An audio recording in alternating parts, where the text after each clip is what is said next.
to happen to Doug Simpson's little girl? Happy birthday. Dad.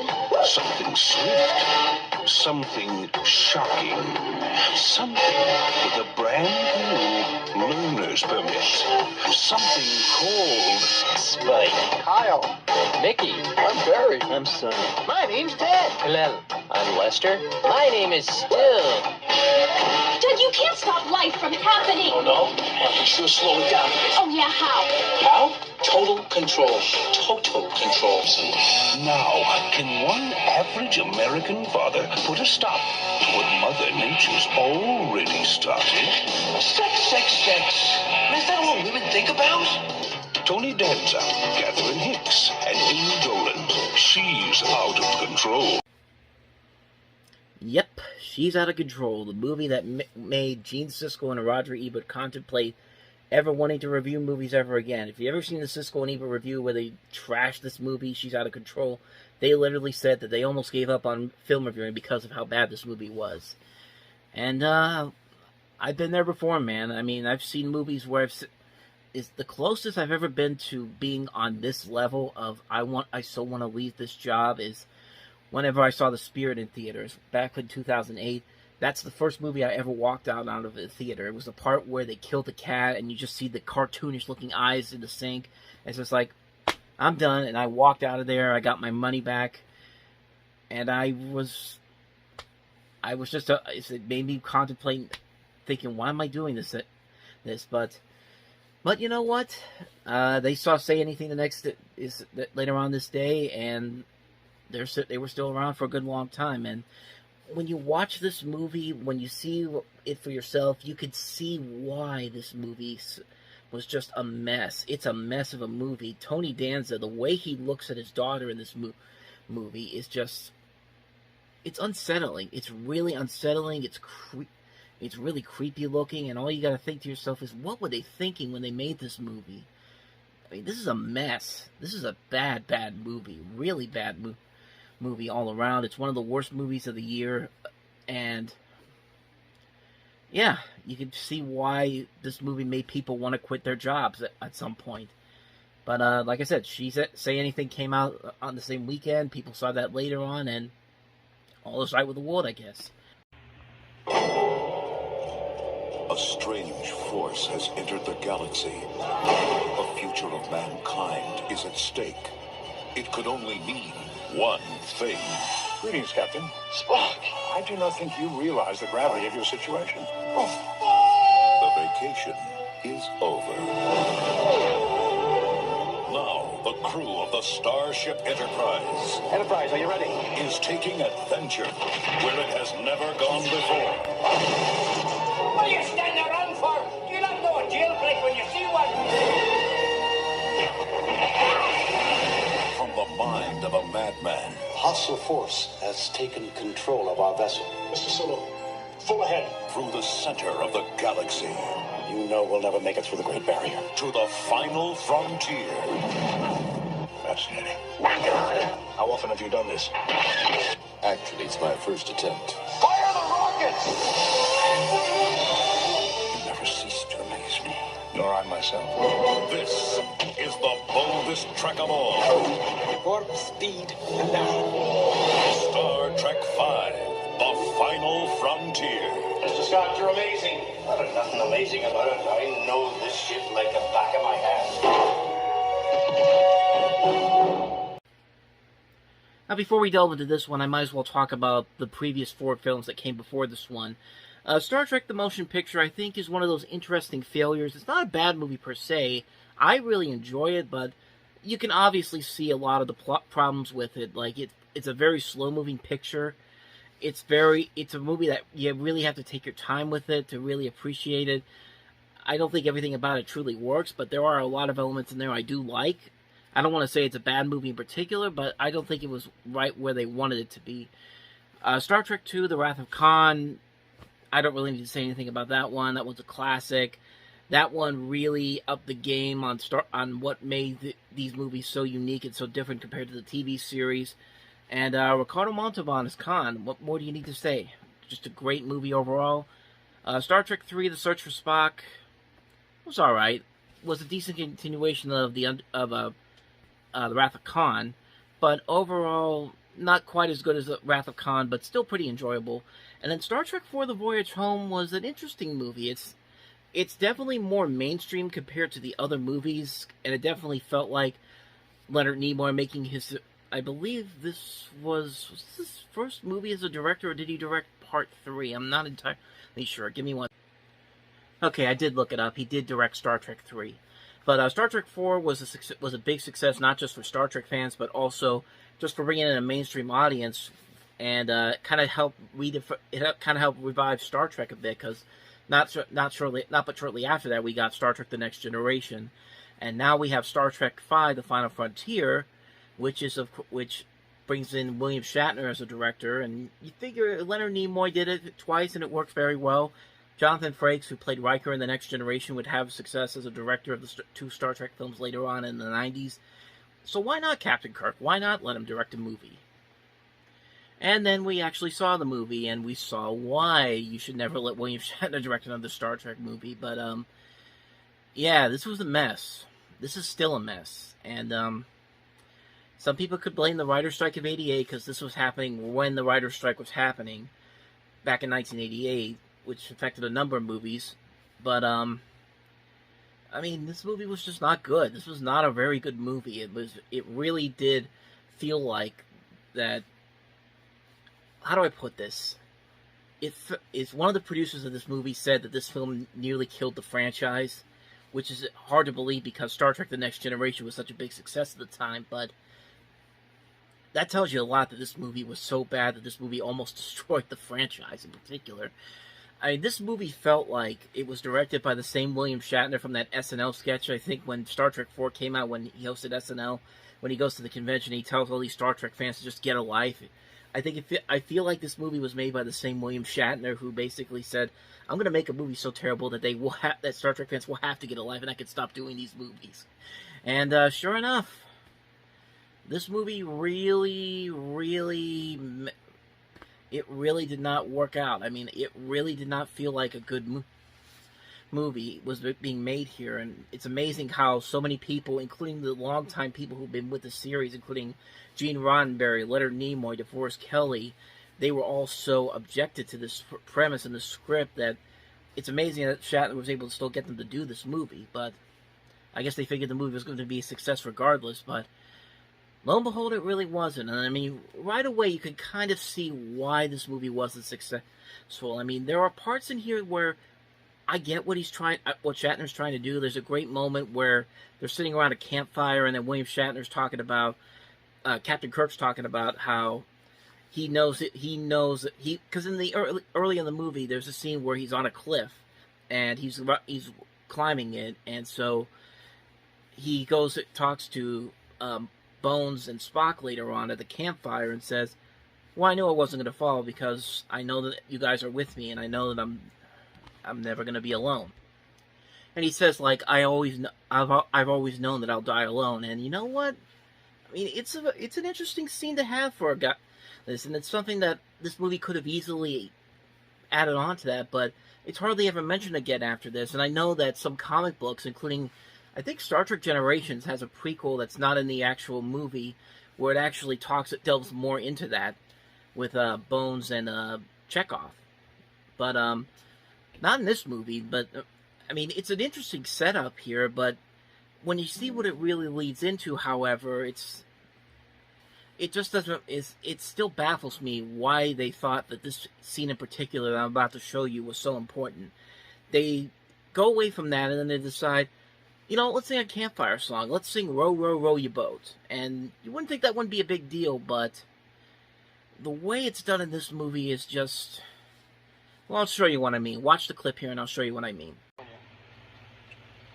Row, row, row your boat gently down the stream. Row, merrily, merrily, merrily, merrily, gently down the stream. Merrily, merrily, merrily, merrily. Light, come on, Spock. Why didn't you jump in? I was trying to comprehend the meaning of the words.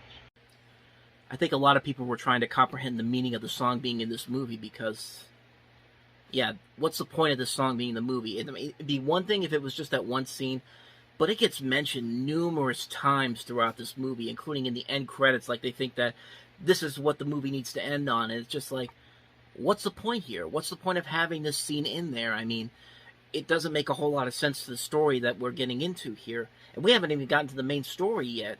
We haven't even talked about the bad guy of this movie, which is Sybok. And the interesting story about Sybok is that they wanted to get Sean Connery for this role, but obviously he turned it down for another Paramount sequel, which turned out to be a better opportunity for him than this. And it got to the point where they actually called the planet that they're going to search for whatever it is they're searching for as Shakari. It's literally Sean Connery, but it's Shakari. So, that's an interesting thing that I don't know why they did it, but there you go. But the editing in this movie is also really off, too. There are moments here where there's just dead air for, like, several seconds, and somebody will just go, say something like, oh, I could use a shower. And then someone else will go, yes, yes. And it's back to, like, dead silence. It's just like, what's the point of these scenes? Like, what are you trying to do here, Shatner?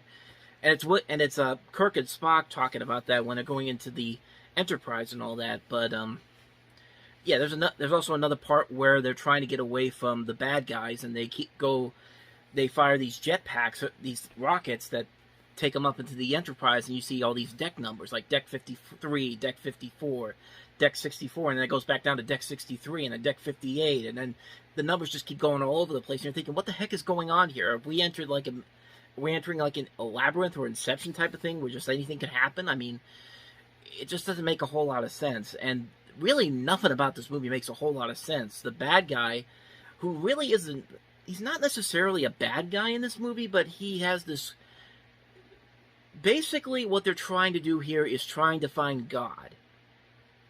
And they literally say in the movie, they're trying to find God. And it's just like, you're really going to go there, aren't you? I mean, and they talk about it, and even that plan really doesn't work out. But oh, by the way, I should say this about Sybok and Spock.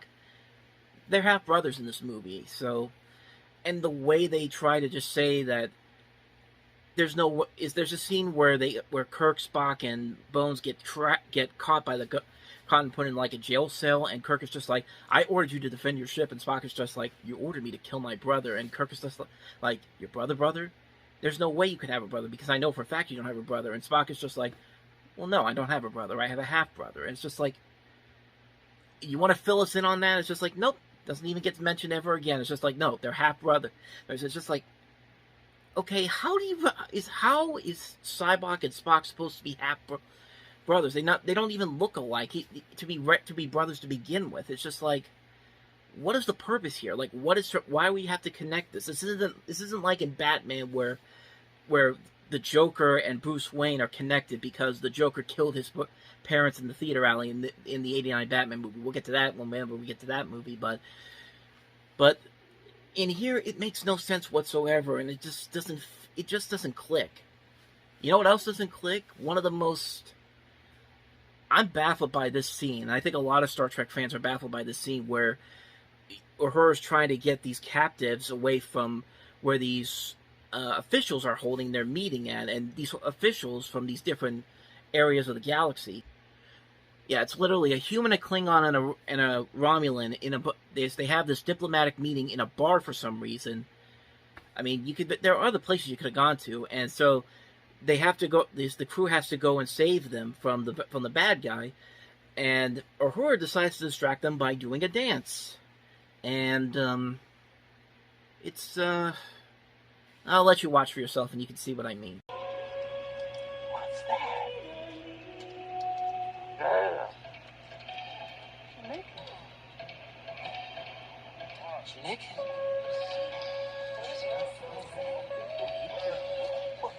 So.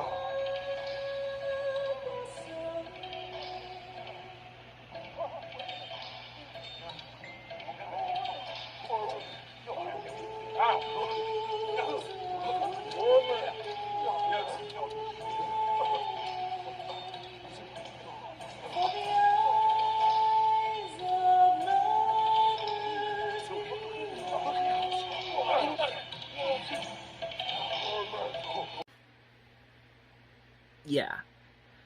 I mean, I'll give it to Nichelle Nichols. She's putting her all into it, and she does have a pretty funny line after they capture him. It's just like, I've always wanted to play to a captive audience, but you notice that the music that she's singing to, that's not her singing voice. That's someone else that they dubbed over. And apparently she got really upset over that. And, but at the same time, though, what was the point of that scene, really, to add to this? I mean, there's no real point to that scene in particular.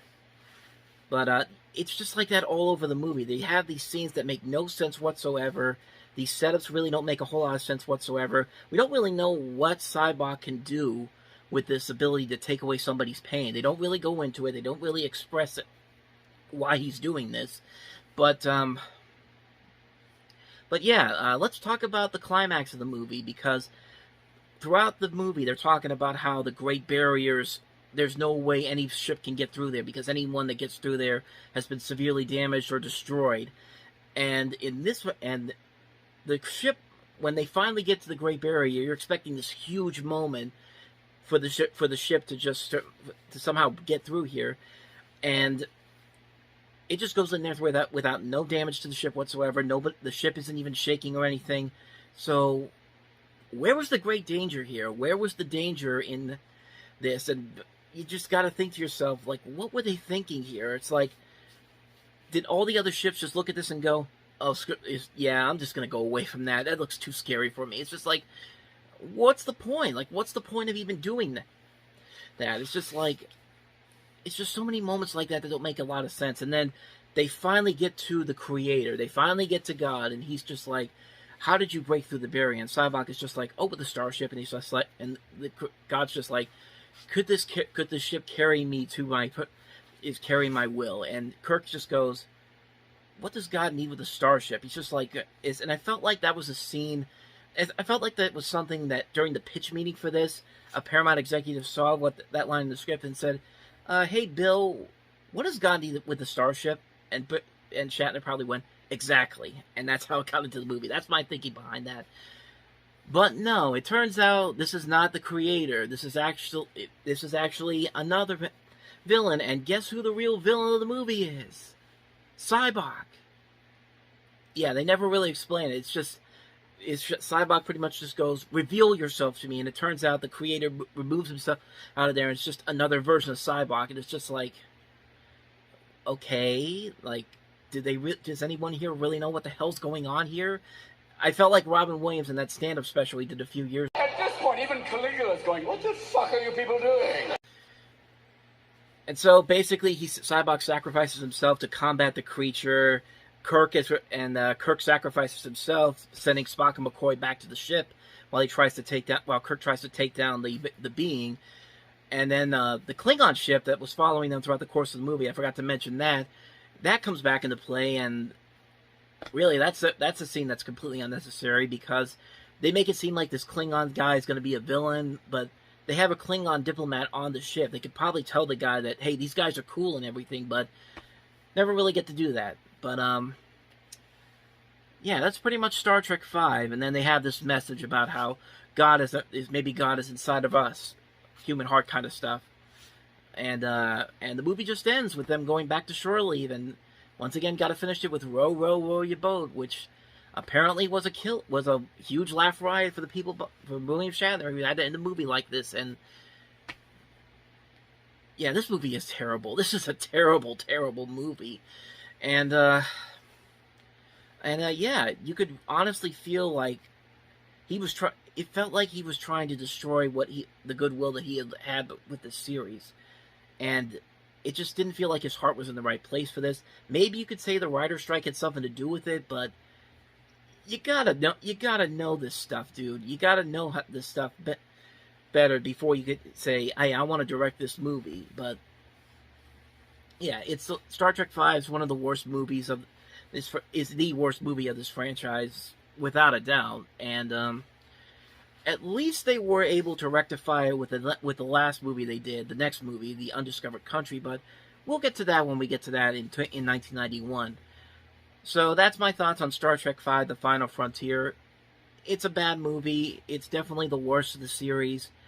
And yeah, almost killed the Star Trek franchise in general, which is hard to believe, but there was a point when that almost happened. So that's my thoughts on Star Trek V, The Final Frontier.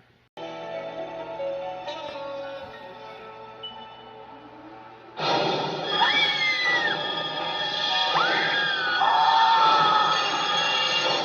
the 13th, Part 8. Jason takes Manhattan. Now, New York has a new problem.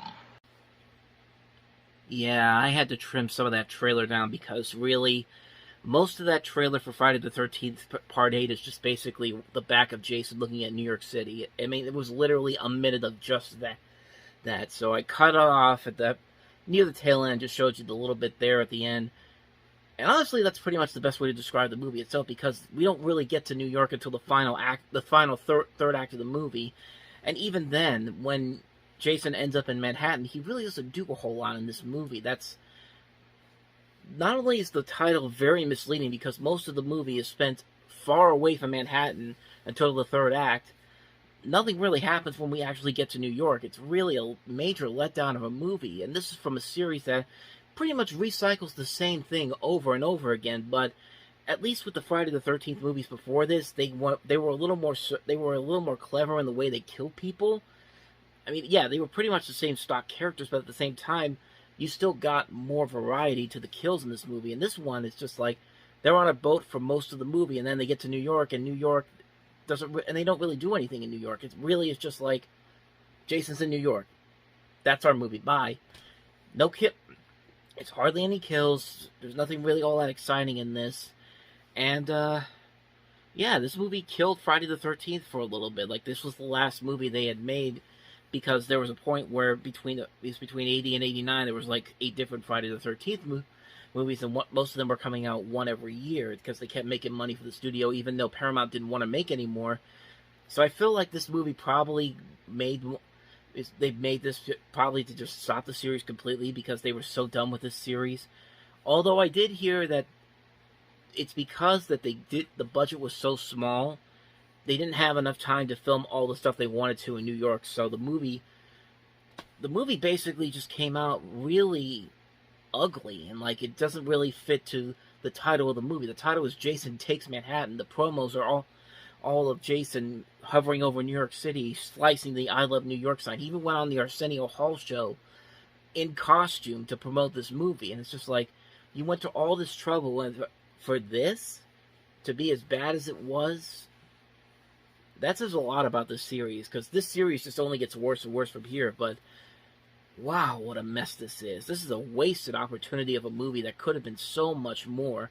I mean, A Nightmare on Elm Street had a new movie that came out this year, and that did so much more with its premise and ideas. But we'll get to that one when we get to that one. So that's my thoughts on Jason Takes Manhattan. It's not very good, but Ever wonder why kids get blamed for everything just because their parents can't explain it? I didn't do anything. You did, mister. The reason's right under your bed. Hey, bud, the name's Maurice, and I'll catch you later.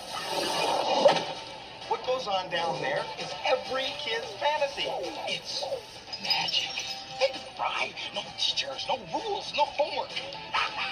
And the best part is, you don't see any parents telling the kids what they can't eat. We're the reason kids get locked in their rooms. We're the reason brothers hate their sisters. We're also the reason that parents send their kids back to camp. Little monster. and to think this came from the same man who created the Superman titles.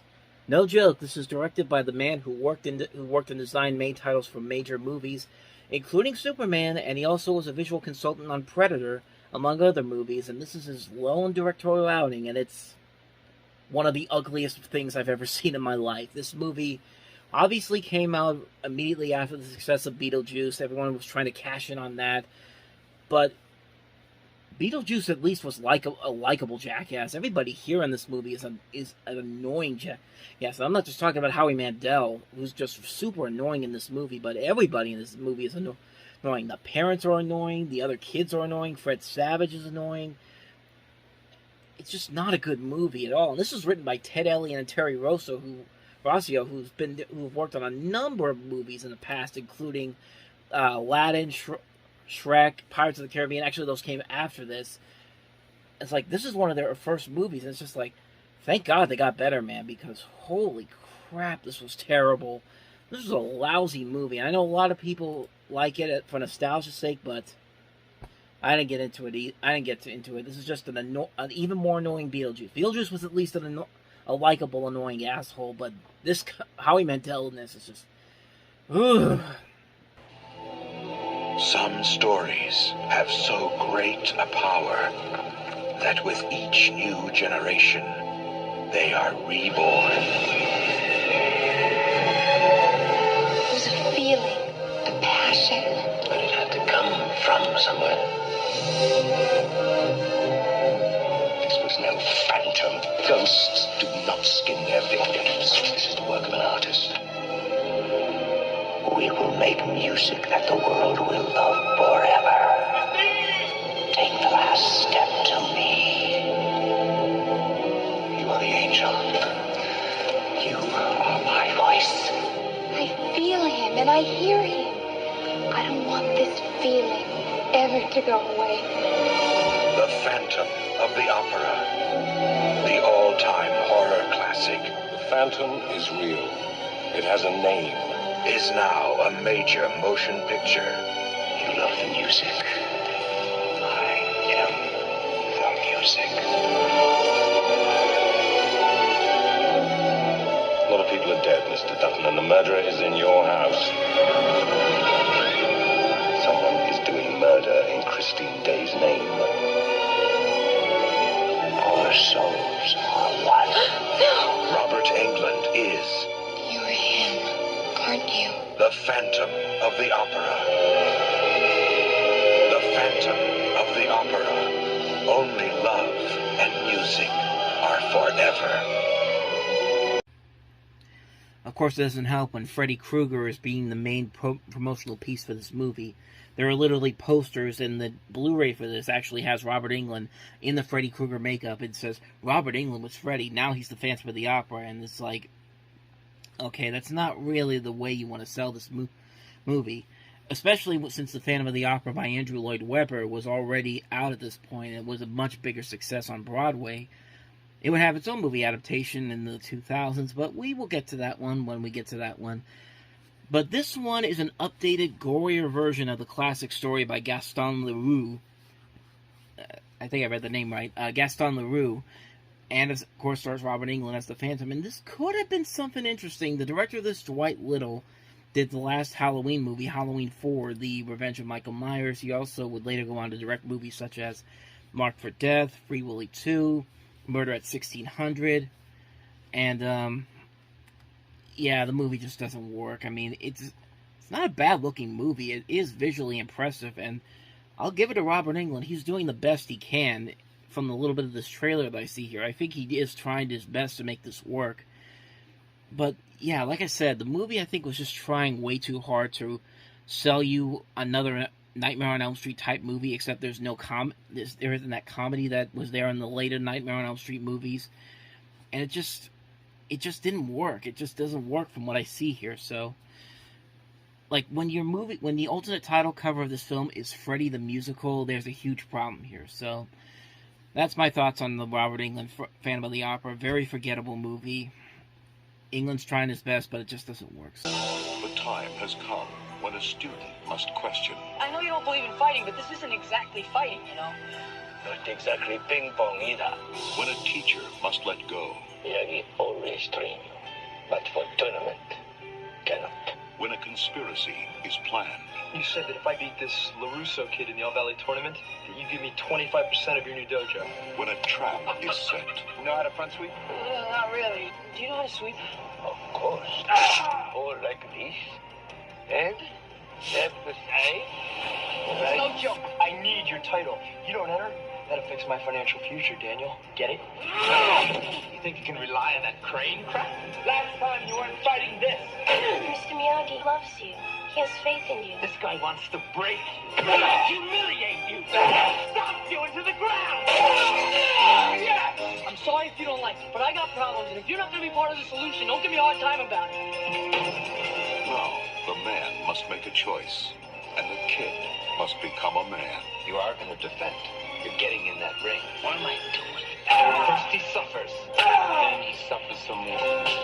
Ralph Macchio, Pat Morita, a John G. Avildsen film, The Karate Kid, Part 3.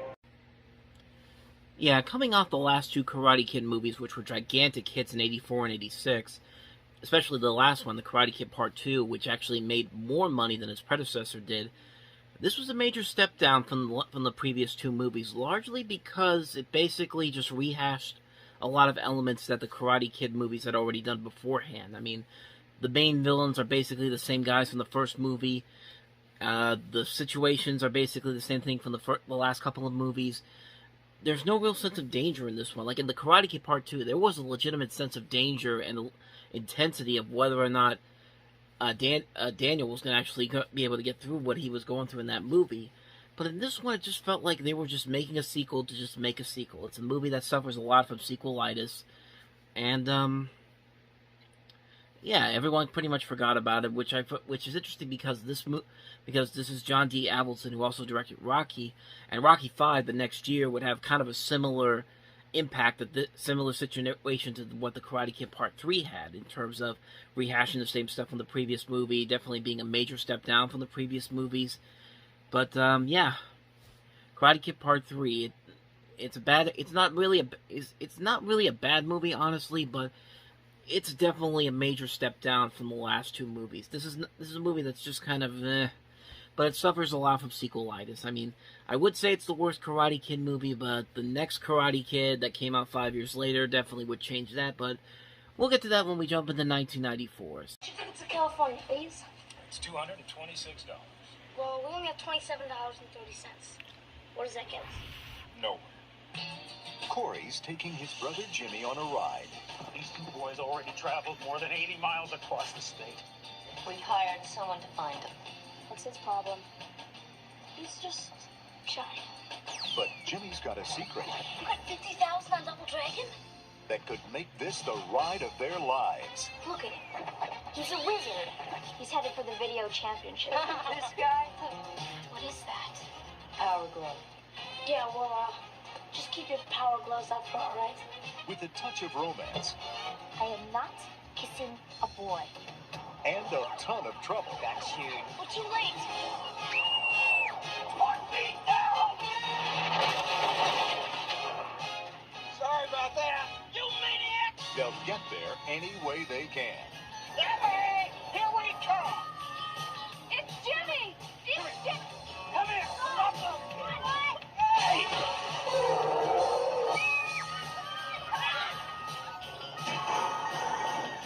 Now, what do you think you're doing to him? I'll just let you tell him to do what you want him to do. How about once ask him what he wants to do, huh? Now, Video Armageddon. it's going to take a lot of guts, You can do it! a little magic, You're back! and the wizard, Fred Savage.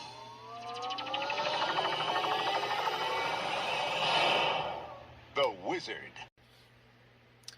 So this was Fred Savage's second big screen outing after the Wonder Years. We already had Little Monsters earlier in the year, but more importantly, this movie had a lot of extensive product placements, not just for Universal Studios. I mean, the third act of the movie is pretty much taking place in Universal Studios Hollywood, so you're going to see a lot of Universal properties in this movie, but more importantly, you see a lot of Nintendo in this movie. Nintendo had an extensive amount of product placement in this movie. Some for stuff that was pretty awesome, like this was the first time many people saw Super Mario Bros. 3 for the first time anywhere in North America. And then they introduced the Power Glove, and I don't think I need to tell you how that panned out.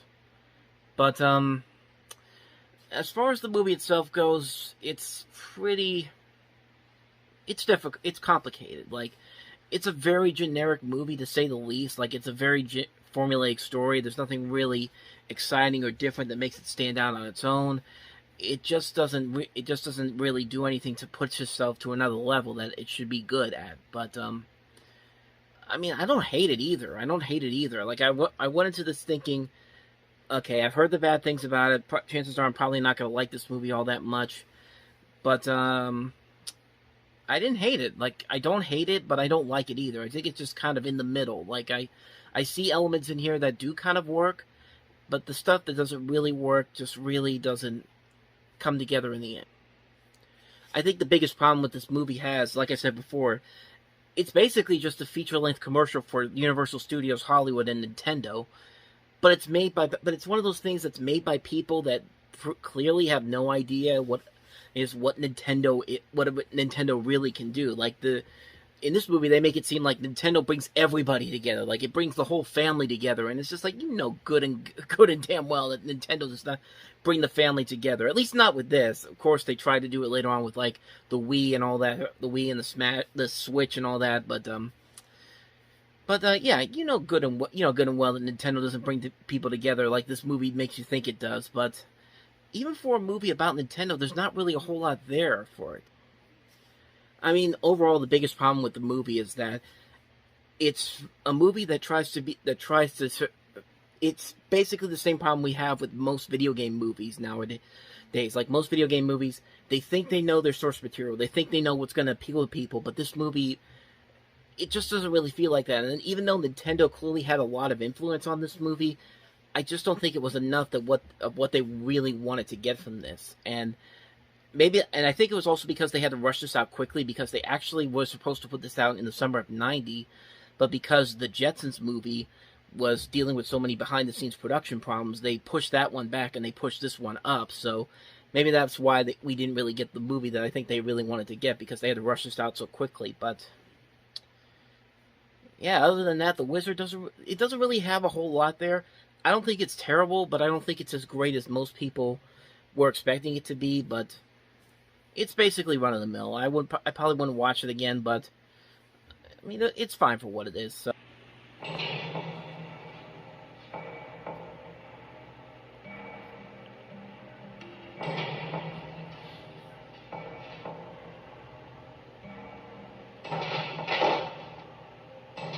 We are here today to bear witness to the execution of Horace Pinker, whose unspeakable atrocities have horrified the people of this great state. He stands convicted of 52 counts of aggravated assault, 23 counts of armed robbery, and 37 counts of murder in the first degree. Prisoner, have any final words? Yeah. No more Mr. Nice Guy. I don't think he's dead. He's among you! Now, Wes Craven brings you his greatest creation.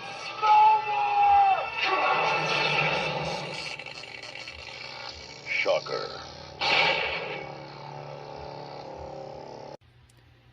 Earlier in the year we had the horror show, and that didn't work out so well. It's pretty much this movie, except I think this movie does its job a lot better. A lot better in the fact that I actually like this movie compared to the horror show.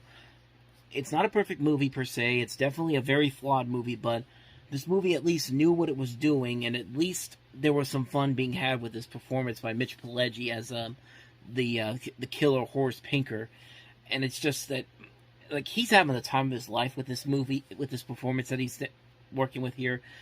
I think he did a better job in this than the guy in the horror show did. I can't remember who the guy is right now, but it's a better performance in this movie by Mitch Pileggi than that guy in the other movie. Peter Berg, I think he's just alright in this movie. This is back when he was still an actor. He didn't become the big director that he became later on down the road, but he was alright. I'll give him credit for he did what he had to do. He did what his job deserved. He did what his job needed to be, is what I'm trying to say here. But, yeah, this was a ton of fun. This was actually a lot more fun than I had expected it to be. It's not one of Wes Craven's best movies, but it is a movie that I think deserves a lot more credit than I think a lot of people give it credit for. There are some very unique situations, visuals, some fun aspects, some fun over-the-top performances in this movie that just make it stand out more. It's just a fun movie. It's just a fun movie, man. If I could find this a copy of this on physical media, I'd definitely pick it up and watch it again. It was a ton of fun watching this one. So that's my... Hi, Hi, this is Robin Leach, and I'm here at the luxurious home of the super glamorous romance writer, Mary Fisher. She's the woman who has everything. Beauty, fame... My books reflect my own experience of lovemaking as sacred and beautiful. And plenty of hired help. I bet she makes you earn every penny, huh? But could it be that something is missing from this romantic storybook world? Oh, the little families, mummies and daddies, and dear little children. How lucky they are. To see how the other half lives, meet Ruth Patchett, a domestic demon. Your father loves mushroom soup. Queen of a suburban paradise. I'm in a bar. The woman is a walking disaster area. What could these two women possibly have in common?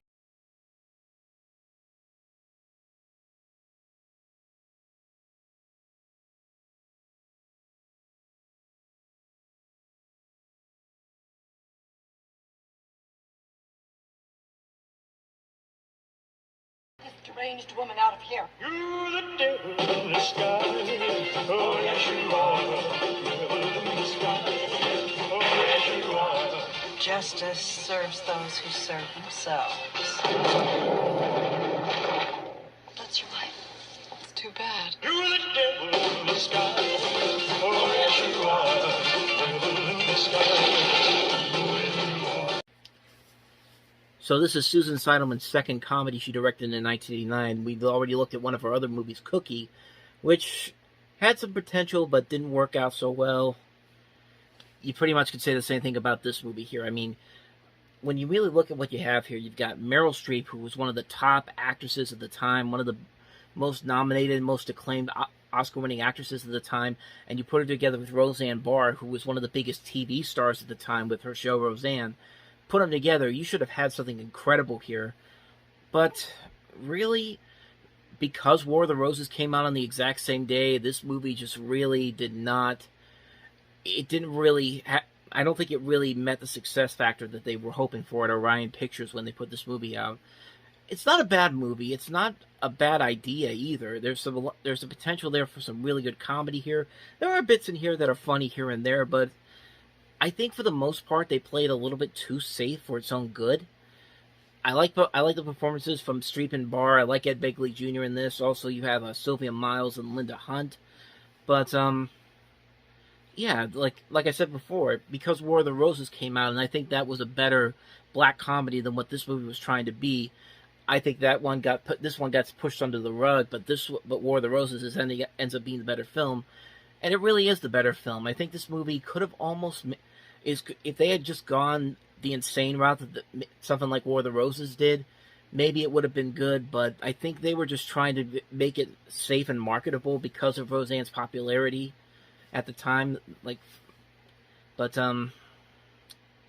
Yeah, that's pretty much all I got to say about this one. It's not a bad movie, but it could have been a whole lot better. I feel like with a better script, this maybe could, and more emphasis on going for more of the darker black comedy, you probably could have had something here, but for the most part, it's just a run-of-the-mill movie.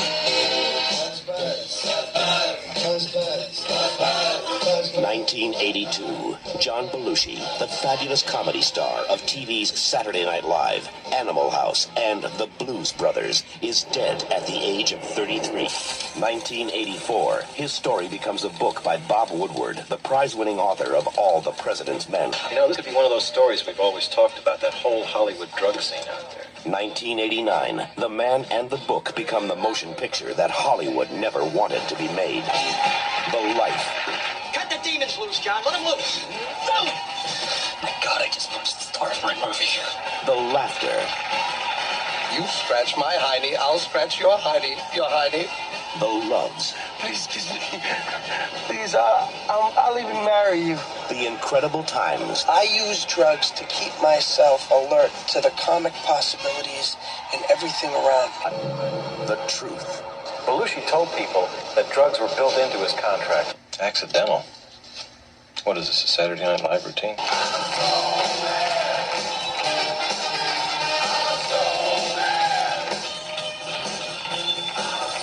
You were a living legend, John. Your friend Aykroyd called you America's guest. Everybody loved you. Why did you shove a needle in your arm? God's got a saying. Life's not for everyone. It's not just a story about the man, it's a story about America.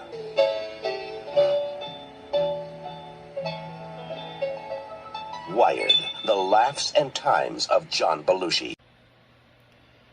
Yeah, there's a reason why Hollywood never wanted to make this movie, because this movie is completely... It's insane, man. If you ever seen the Cinema Snobs episode on this, you could pretty much get a good summarization of what the heck just this movie's all about. It's all over the place, and it's just not a good movie. It's a shame, because Michael Chiklis is actually giving a really good performance. He's a really good John Belushi, but he's just being wasted on a film that's just not good at all. Like, there's so much about this movie that is so messed up, so bizarre, so out of context.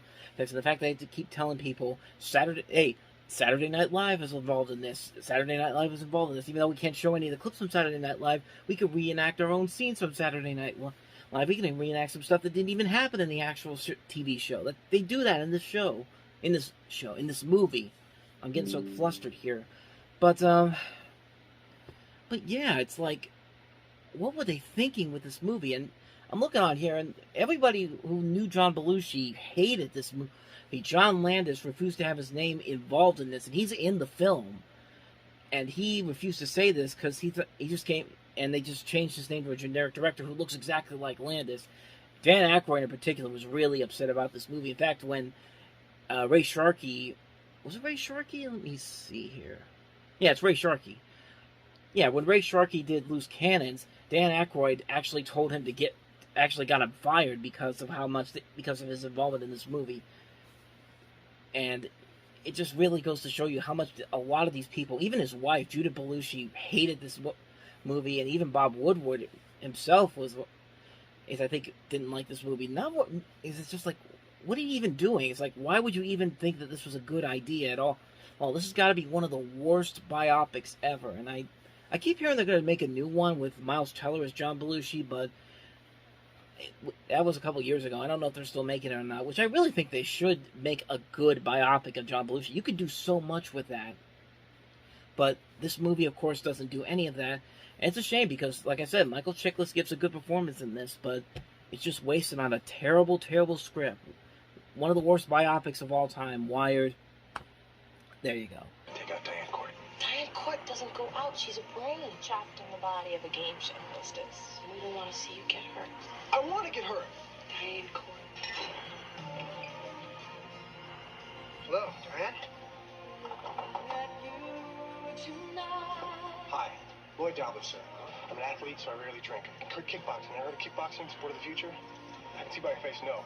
My point is you can relax because your daughter will be safe with me for the next 7 to 8 hours, sir. Why?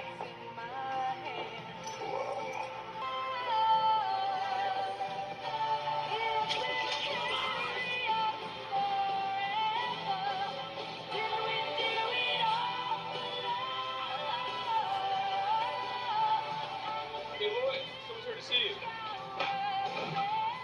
I need you. You do?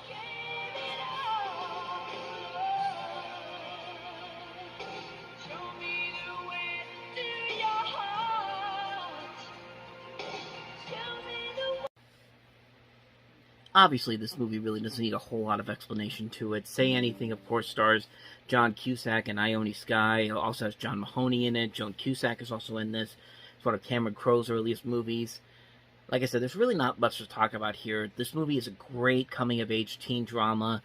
The performances that John Cusack and Ione Skye give are terrific. John Mahoney is great in this movie. And it's just a classic movie. It's a classic romantic comedy. The dramatic elements work really well. This movie has some of the best memorable moments of any teen comedy ever made.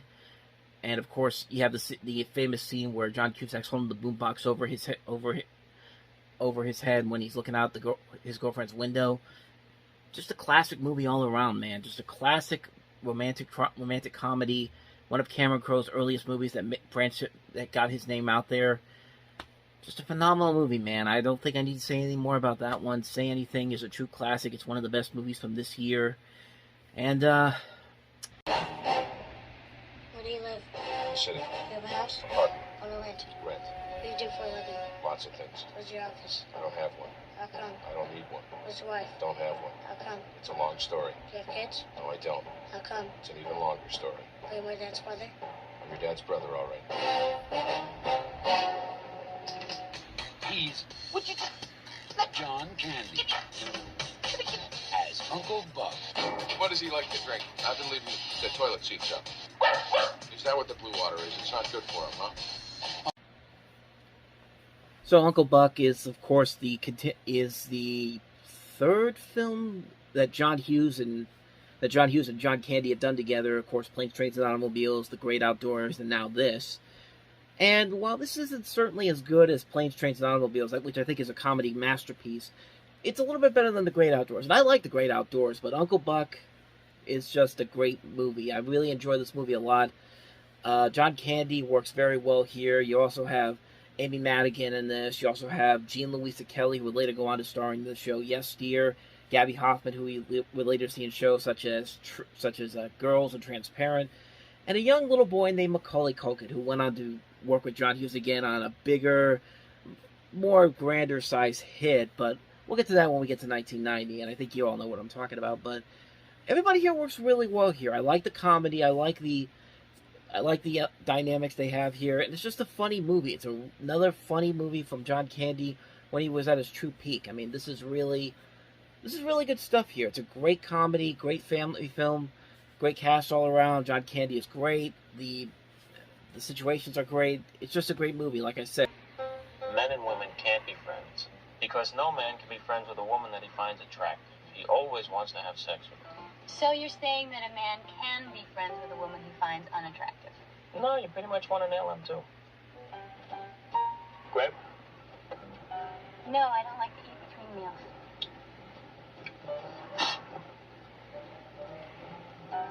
I'll roll down the window. A faceless guy rips off your clothes, and that's the sex fantasy you've been having since you were 12. Exactly the same. Well, sometimes I varied it a little. Which part? What I'm wearing. You tell her about other women. Yeah. Like the other night. I made love to this woman, and it was so incredible. I took her to a place that wasn't human. She actually meowed. You made a woman meow?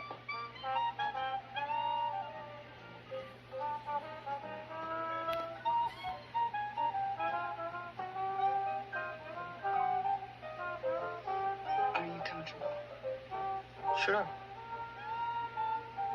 I need to talk. What happened? What's the matter? Harry came over last I went night over to Sally's last night. because I was upset that Joe was getting And married. one thing led to another. And before I knew it, we were kissing, Make a and long then story short, we did it.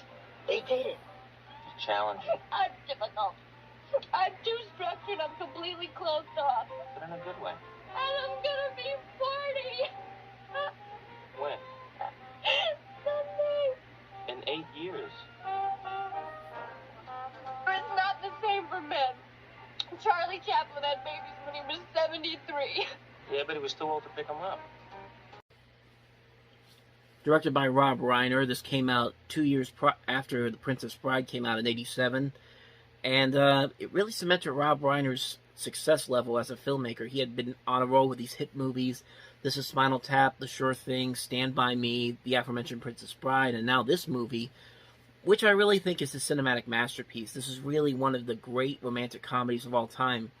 It's interesting that Billy Crystal actually thought this movie would flop because of the fact that, like I said before, a lot of the movies coming out were going up against these huge blockbusters, Indiana Jones, Batman, Lethal Weapon 2, so on and so forth. So they decided to do the platform method, which is basically opening it in select cities, mostly in New York and LA, and then letting the word of mouth garner enough interest so they can expand it in coming weeks. And sure enough, a week after this movie came out, the movie actually did pretty well on its opening weekend, grossing about $9 million, and it was still in under 1,000 theaters, and eventually went on to gross more than $92 million, which is way more above its $16 million budget.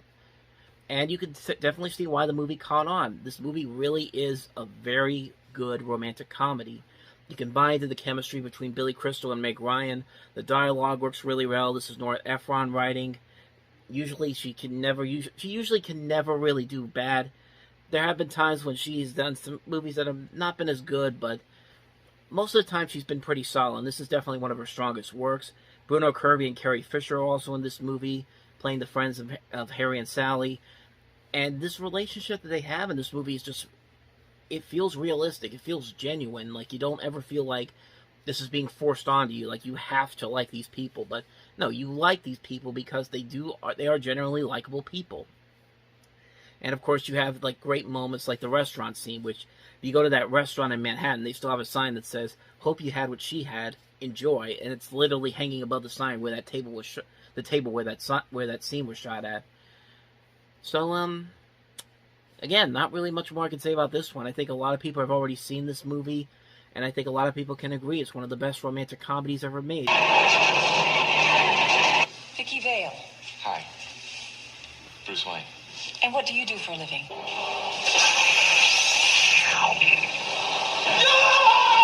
I'd like you to handle this operation personally. Me? Nice outfit. Hold on a second. I can't make it then either. I've got a very important meeting today. Don't kill me! Don't kill me! Don't kill me, man! What are you? I'm Batman. Lieutenant, is there a 6-foot bat in Gotham City?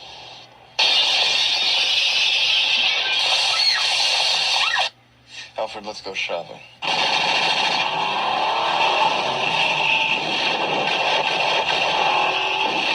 Jack is dead, my friend. You can call me Joker. I feel a little drunk. And you're not anything. Hey, one drink and I'm flying.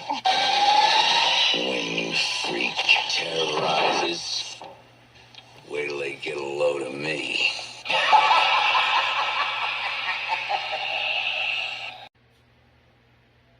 Yep. After that, people shut up. People actually shut up.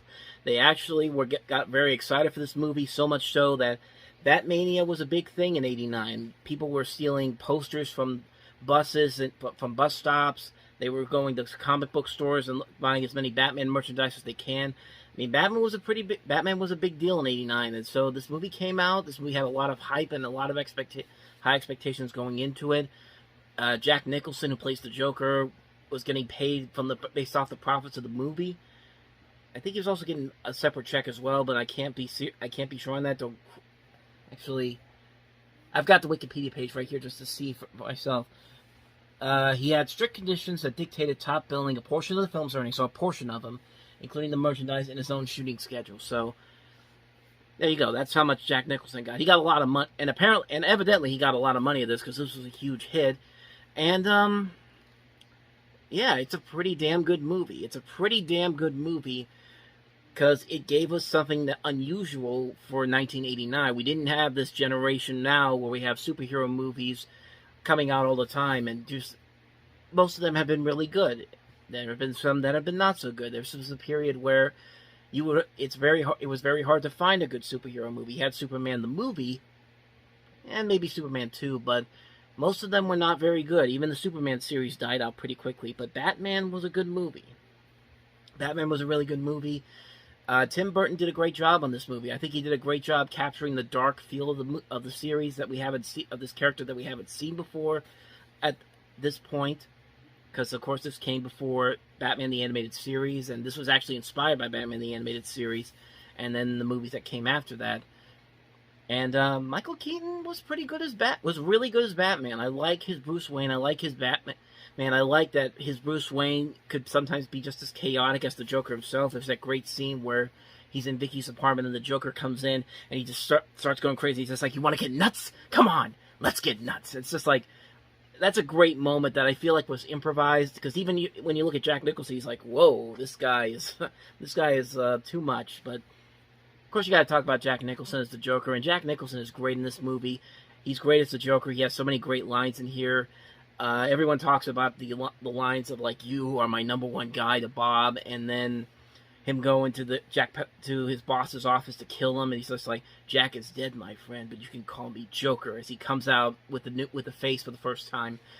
My personal favorite Joker line in this movie is where they're at the city hall, and the mob bosses from all the other parts of I think it's the mob bosses from all the other parts of Gotham.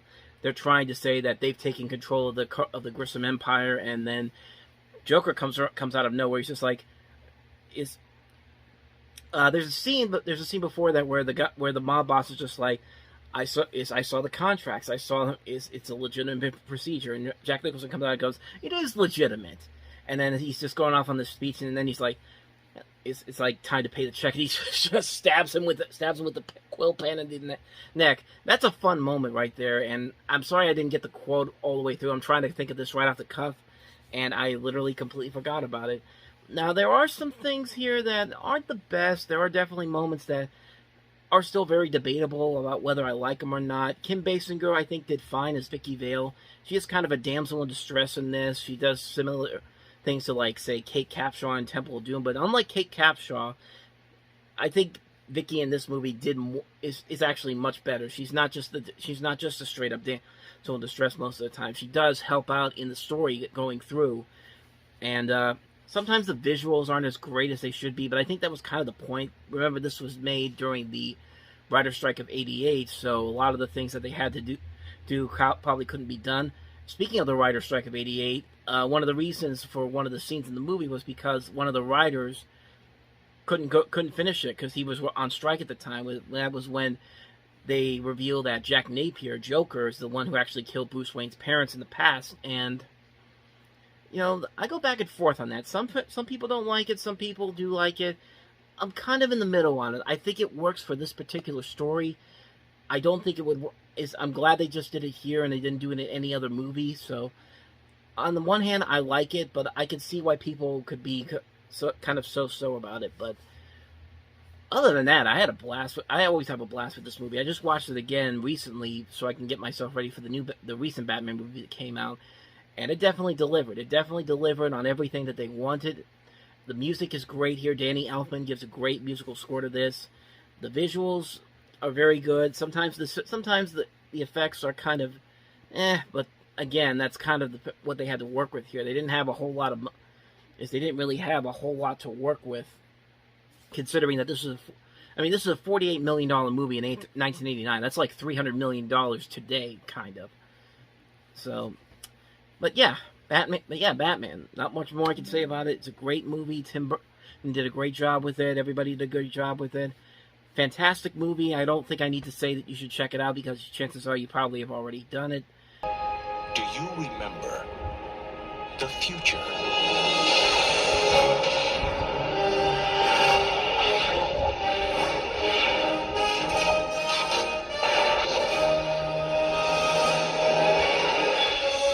You've got to come back with me. Where?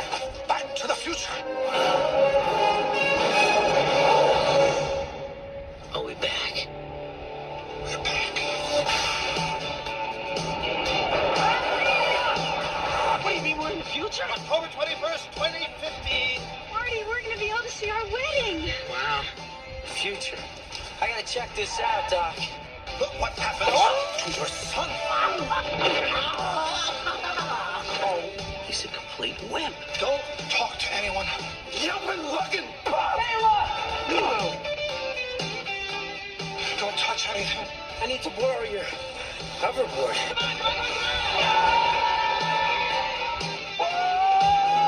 And try not to look at anything.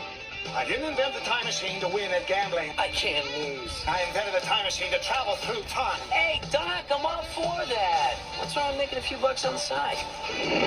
Now, the time continuum has been disrupted, creating an alternate 1985. There have been a few changes. It's like we're in hell or something. No, it's Hill Valley, although I can't imagine hell being much worse. But they'll all be back. Eat less, slackers! Biff? Hello?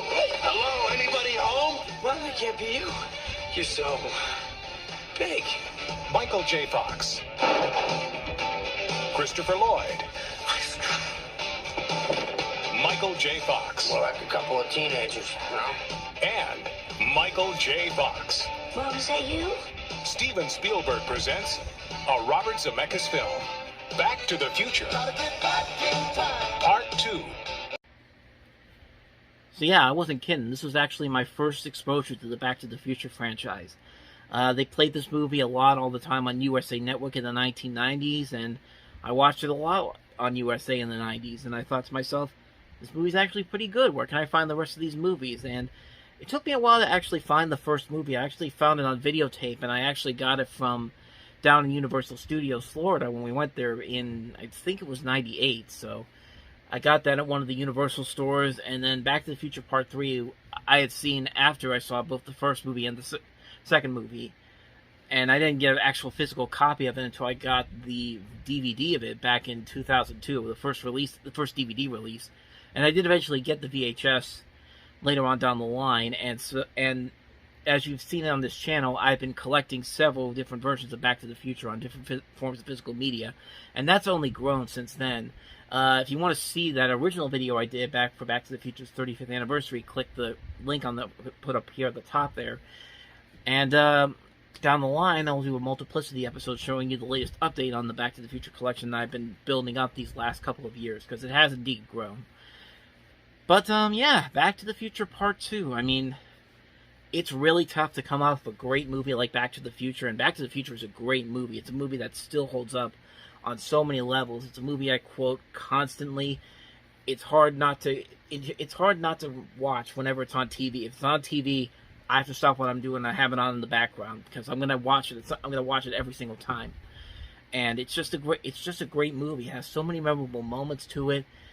It's one of my favorite. In fact, the whole trilogy, the Back to the Future trilogy, is in my top 10 favorite movies of all time. All the movies in the trilogy. I mean, it's just a great movie. Even though I think Back to the Future Part 3 is probably the weakest of the films, I still enjoy it. But we'll get into that one once we get to Back to the Future 3 next summer, in the summer of '90. But yeah, Back to the Future Part 2 is a really good movie. It's definitely not as good as the first movie, but I think it has a lot of unique things to it that makes it stand out on its own. One of the things that really gets you right from the beginning is where the final scene of Back to the Future starts this movie, and of course they had to reshoot this because the original actress who plays Jennifer, Claudia Wells, couldn't do this movie because I heard because there was family problems going on right now at the time the film was being filmed. So they actually cast Elizabeth Shue, who had then come off of Adventures in Babysitting, and so they had to reshoot these scenes shot for shot, nearly identical to the original film. But if you look real closely in the beginning, you could definitely see notable differences. Like, I'll show you what I'm talking about right here with these two clips here. Note how in the original it's played up like a genuine moment, There's nothing really different and all that. Nothing really different compared to what it eventually becomes in the sequel. But in the sequel, notice how the acting is a little bit different. Like, Michael J. Fox and Elizabeth Shue are kind of talking a little more seriously than Fox and Claudia Wells in the original film. I'll show you what I mean when I show you the clip right here.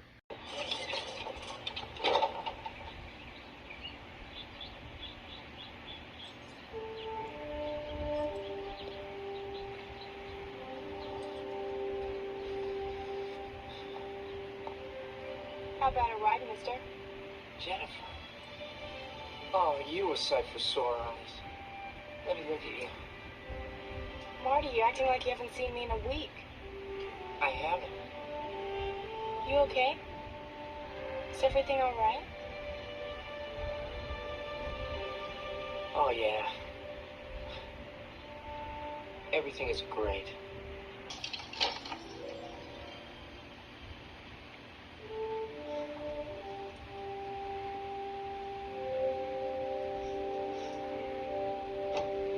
How about a ride, mister?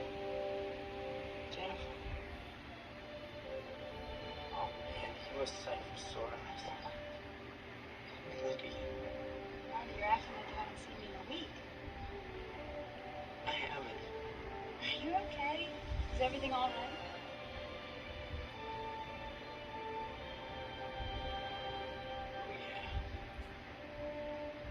great. Yeah, notice how the acting was much different compared to how the original film played it out. Most of the sequence itself is pretty much shot for shot the first movie, except the difference is that in the first film, Doc says that there's nothing wrong with Marty in the original film's ending, saying that it was his kids, something's got to be done about his kids. But then, as we find out in the second film, Marty himself is not in the best possible place either. And he's also wearing a watch in the second film where he wasn't in the first movie. So you look real closely, you can see those notable differences here and there. And for the most part, the movie is actually pretty good. Really good, I should say. I like that Biff is updated as a character in this movie. He's not just the typical dumb bully like he was in the first movie. He's actually grown as a character and, in fact, turns into more of a menace and a villain in this film compared to the other films, because he's actually gotten smarter because of what he's been presented to him with this almanac falling right into his hands. And you see what happens in the alternate future that they do here. I like the design of the casino. It's a mix of the courthouse mixed in with the Plaza Hotel in Las Vegas. And you can tell it's the Plaza Hotel in Las Vegas. If you've ever seen that hotel, it's definitely that same design that they just took from that and put it into this movie. And it's a lot of fun. It's a fun movie. It's a fun idea to see these characters reacting to these scenes where one character from a different movie is opposite from the same character from another movie. Like, especially in the 1950, when they go back to 1955 and you have these scenes where Marty and Doc realize that there are two versions of themselves now in the past, including the ones from the Doc from 1955 and the Marty from 1985, and then the Doc and Marty from 1985 coming back to grab the almanac and head back in time and get rid of it. It's interesting to see what they're able to do here. And keep in mind, this is 1989. This is where they had to do a lot of work to make it seem like these scenes, they have to make these scenes look authentic. Like, there's this great scene where older Biff and the younger Biff, played by Tom Wilson, are in this car, and you have to make sure that there's nothing there to make it seem like it's obvious CG and all that. And they did a pretty good job for the most part, except for this one scene where young Biff throws the almanac and it looks really fake. I'll show you what I'm talking about here.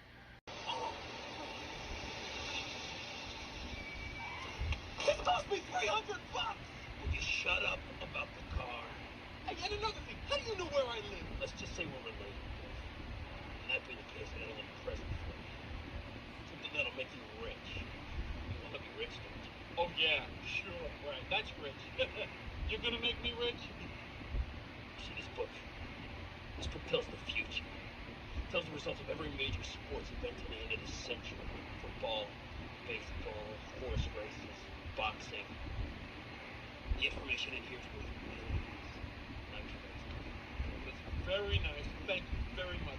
Now, why don't you make like a tree and get out of here? It's a lead, you idiot. Make like a tree and lead. You sound like a damn fool when you say it wrong. All right, then, lead. And take your book with you. Like, you see how fast he threw that almanac and that thing just went up so quickly? I mean, they tried their best, but it looks a little too CG in a way. But CG's probably not the word for it. It doesn't look realistic, at least at that part right there. But for the most part, this scene is done pretty well, and they do have a lot of those moments in this movie. Like, there's one scene where Doc meets up with the Doc of 1955, and he's putting together the thing that's going to help send Marty back to 1985. And it's interesting because there's a piece of dialogue there where he's talking about the type of wrench to use. He's talking about the Doc from 1955. It's just like, hey, can you hand me this 5/8 wrench here? And Doc from 85 is just like, 5/8? Don't you mean 3/4? Because if you remember, the plug from the first movie fell out, and so that's why Doc had to come down and get the plug back in, so to send Marty back to 1955. You'll see what I'm talking about here. Excuse me, sir. Yes, you with a hat. Who? Me? Yes. Be a pal, hand me a 5/8 inch wrench out of that toolbox. 5/8? Don't you mean 3/4? You're right. I presume you're conducting some sort of weather experiment. That's right. How did you know that? Oh, I happen to have had a little experience in this area. Yes. Well, I'm hoping to see some lightning tonight, although the weatherman says there's not going to be any rain. Well, there's going to be plenty of rain, all right. Wind, thunder, lightning. What a hell of a storm. Well, thanks. Nice talking to you. Maybe we'll bump into each other sometime again in the future. Or in the past. See, like, little things like that are pretty interesting. Although, if Doc has given him the wrench to use so the plug doesn't go out, doesn't break off, then why would he still be climbing down from the clock tower then? So, yeah, little things like that. There are little things like that don't make a whole lot of sense, but it doesn't really affect the enjoyment factor of the movie itself. You're still enjoying what the movie has to offer to you. And there are just a lot of great moments in this movie when Marty has to go up on top of the stage while his 1955 stuff is doing Johnny Be Good, because Biff's bully friends are about to attack the Marty from 1985, and if he gets beat up, then there's a major paradox, and the whole world could come in on itself. And so there's this great scene where you see the Marty doing Johnny Be Good on the stage, while you see the Marty from 1985 on top of the stage trying to find a way to stop these bullies.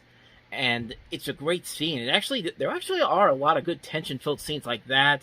There's the scene in the bridge. There's the bridge scene where Marty finally gets the almanac, and he has to go all the way. He has to get away from Biff, and he goes on the bridge to the hoverboard, and you're just wondering if he's ever going to get away from him. And then it has that the great climax in the end when Doc comes in to save the day. And so we then get to the end of the movie, and you think everything's going to wrap up. Everything's about to be the almanac is destroyed. The future is back, and then the DeLorean gets struck by lightning, and then you realize that we're going to set up for part 3. So, and it's a great heartfelt moment when Doc sends the letter back to Marty, and the Western Union guy gives it to him, and Marty realizes that there's only one man who could send him back from the future, and that is Back to the Future, and that is the Doc from 1955. So there's this great scene where Doc sends the Marty from 1985 back to the future. Everything, it's like the first movie, everything looks like it's going to be A-okay, and then all of a sudden the new scene comes in, and then Marty runs in to the Doc from 1955, and he's just like, I'm back from the future, and then Doc faints, and then we cut to the to-be-concluded segment of the movie, which leads us into part 3. And yeah, I may have made it a little more confusing than it needs to be, but that is what the movie is. Like, it's not a perfect movie. There are definitely moments in the movie that don't work as well, like the replacement of Crispin Glover. There was a whole thing about he didn't want to come back for Back to the Future Part 2 because of the money issue, so they replaced a new actor. And because of this, I guess the second film was the second film and the third film was supposed to have more with him in them. So they replaced him, and they actually gave Jennifer more to do in the sequels. That's why they brought in Elizabeth Shue instead of Claudia Wells. That's one of the reasons why she came in here, because she showed off her comedic potential in Adventures in Babysitting. And I mean, Elizabeth Shue was all right in here. I didn't think she really had a whole lot to do in this movie, but for what she had to do, she did a pretty good job, I think, given what she had to do. But yeah, I mean, I don't really have much more to say about this movie that I don't think anybody else has really said already. This is just a great movie. This is just a really fun movie. It's not as good as Back to the Future 1, but it really doesn't need to be. It does continue the story.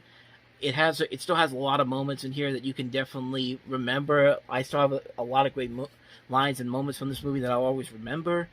It's a funny movie. It's got the spirit of the original movie for the most part. And it's a fun adventure film, and it does make you want to see more of these adventures to come with the next movie.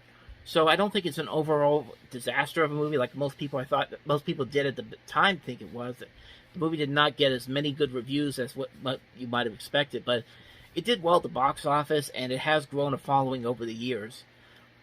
And that's pretty much all I got to say about this. The Back to the Future movies are my favorite movies. This was the first movie I was ever introduced to the series with, and it does hold a special place in my heart, and I really do like Back to the Future Part 2. Like I said, I don't think it's as good as the first one, but it's still an enjoyable adventure film, and I really do enjoy it. Every time it's on TV, I gotta watch it. It's a fun adventure film. Really good film. Can't say any more about it that has been said already. It's just a great, great film. After vacationing across America and throughout Europe, Take it, Russ. this holiday season, the Griswolds are going to play it safe. Clark, we're stuck under a truck. They're staying at home. I give you the Griswold family Christmas tree. Hope you're not getting sap all over your sweater, Clark. All Clark wants is a quiet, old-fashioned Christmas. Sorry.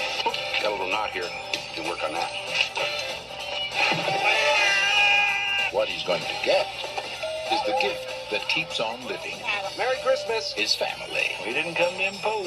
Oh, hell, there's plenty of room. Do you sleep with your brother? Do you know how sick and twisted that is, Mom? Well, I'm sleeping with your father. Have you got a kiss for me? You better take a rain check on that, Art. He's got lip fungus they ain't identified yet. But no holiday could ever be more deeply touching. We were gonna call, but Eddie wanted to make it a surprise. If I woke up tomorrow with my head sewn to the carpet, I wouldn't be more surprised than I am right now. We're really gonna fly down the hill with this stuff. So genuinely moving. Can I refill your eggnog for you? Drive you out to the middle of nowhere, leave you for dead? More truly uplifting. Can I show you something? I was just browsing. Or more down to earth. Merry Christmas! If Santa is smart, he'll stay well clear of this joint. It's a death trap. Than Christmas with the Griswolds. Everybody come on, quick, look at the lights! They want you to say grace. I pledge allegiance to the flag of the United States of America. This year, let Chevy Chase light up your holidays. National Lampoon's Christmas Vacation. That thing had 9 lives. She just spent them all. You woo, crack up. So, of course, this is the third installment in the Vacation series. National Lampoon's Vacation is a great movie. European Vacation, not so much, but it's not a bad movie. To me, I put it on the same level as Harold and Kumar. Harold and Kumar 2. Because Harold and Kumar Go to White Castle is a great movie. Second one, not so much. And then they rebounded with a third film, which is coincidentally a Christmas film. But this Christmas movie is definitely a lot better than Harold and Kumar, easily. But it's just a great Christmas movie all around. It's a movie that... It's one of those movies that, at the time, was not given the best reviews. It did well at the box office. I think it actually did better than European Vacation did. And it has, in years, grown to become a Christmas classic, like right up there with some of the other great cult Christmas movies of the time, specifically A Christmas Story, which this movie and A Christmas Vacation definitely are very similar to it, because they have a plot, but the main focus of the film are these little things that happen, little stories that happen, leading up to the big family get together at the end of the movie, like the big, you know what I'm talking about, the big Christmas Eve, Christmas Day climax that happens. And I mean, really, there really isn't a whole lot new I can add to this that most people haven't already said already.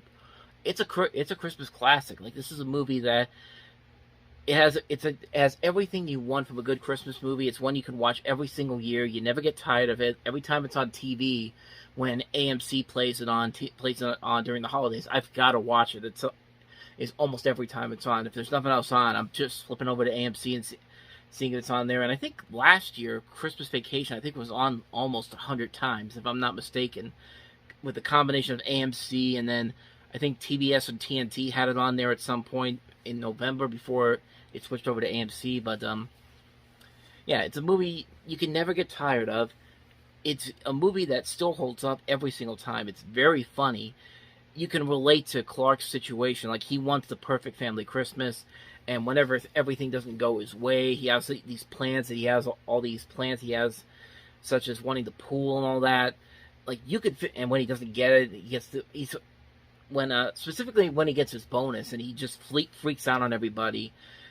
Everything that had been building up to that point, it's like, you can feel for the guy, and that rant he goes on with his family right there about his boss, it's just like, everybody has had that situation. Maybe they don't want to say it out loud, but they've had that situation before where they're just like, I've had enough, I'm snapping.